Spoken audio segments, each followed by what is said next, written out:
Statement है वो simple if statement का ही एक्सटेंशन है। कैसे एक्सटेंशन है? फ्लो डायग्राम से हम समझते हैं। अभी मैंने आपको ये सिंपल इफ का फ्लो डायग्राम बताया था, अब मैं इफ एल्स का ड्रॉ कर रही हूँ। माना आपका प्रोग्राम चला आ रहा है, अचानक से एक डिसीजन या कंडीशन जनरेट हो रहा है। ऑब्वियस है कंडीशन ट्रू होगी या फॉल्स होगी। ट्रू होने पे सपोज स्टेटमेंट 1 एग्जीक्यूट हो गए, या ब्लॉक स्टेटमेंट का 1 ब्लॉक एग्जीक्यूट होगा, और फॉल्स होने पर स्टेटमेंट 2 एग्जीक्यूट होगा। दोनों में से जो भी होगा उसके बाद आपका स्टेटमेंट x एग्जीक्यूट होगा। फ्लो डायग्राम से आसानी से समझ सकते हैं।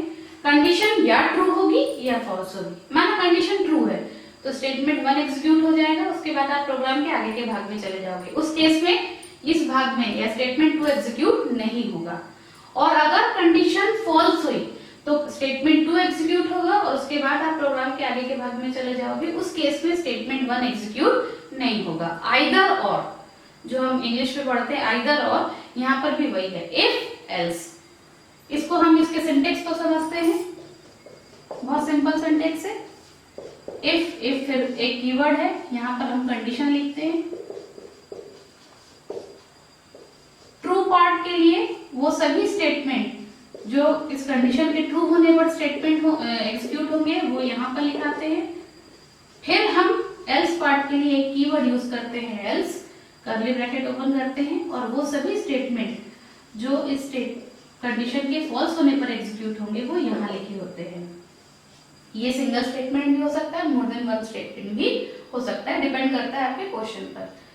और इन दोनों में से जो भी पार्ट एग्जीक्यूट होगा उसके बाद प्रोग्राम के आगे के भाग में चले जाओगे, जिसको हम स्टेटमेंट एक्स कह रहे हैं। तो ये इसका सिंटेक्स हो गया। एग्जांपल हम लेते हैं एक छोटा सा। सपोज हमें 2 नंबर में ग्रेटेस्ट फाइंड आउट करना है। अब माना 2 नंबर है ए और बी। अब या ए बड़ा होगा या बी बड़ा होगा। हम चाहते हैं कि अगर ए बड़ा हो तो ए की वैल्यू प्रिंट हो जाए, अदरवाइज बी की वैल्यू प्रिंट हो जाए। तो हम कंडीशन इस सिंटेक्स के अकॉर्डिंग कैसे अप्लाई करेंगे? If A is greater than B. If A is greater, then printf value of A, else printf value of B.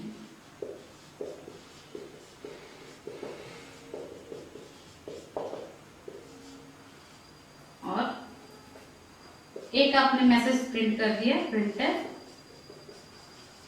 condition has been checked. अब A और B में कोई एक ही बड़ा होगा। माना A बड़ा है तो ट्रू पार्ट, ये आपका ट्रू पार्ट है, ये एग्जीक्यूट हो जाएगा। उस केस में A की वैल्यू प्रिंट हो जाएगी, आपका एग्जीक्यूशन फिर सीधे यहाँ आ जाएगा और प्रिंट हो जाएगा कंडीशन हैज बीन चेक्ड। और अगर A B से बड़ा नहीं हुआ तो ऑब्वियस है A B से बड़ा नहीं है तो B ही बड़ा होगा, मतलब कंडीशन आपकी फॉल्स हो गई। उस केस में आपका ये एल्स पार्ट, ये फॉल्स पार्ट एग्जीक्यूट होगा और मैसेज में प्रिंट हो जाएगा, बी की वैल्यू प्रिंट हो जाएगी और फिर फाइनली प्रिंट हो जाएगा कंडीशन हैज बीन चेक्ड। तो इस प्रकार से हम इफ एल्स स्टेटमेंट का उपयोग करके ट्रू और फॉल्स में जो भी पार्ट एग्जीक्यूट करना हो ऐसे प्रॉब्लम्स को हम सॉल्व कर सकते हैं।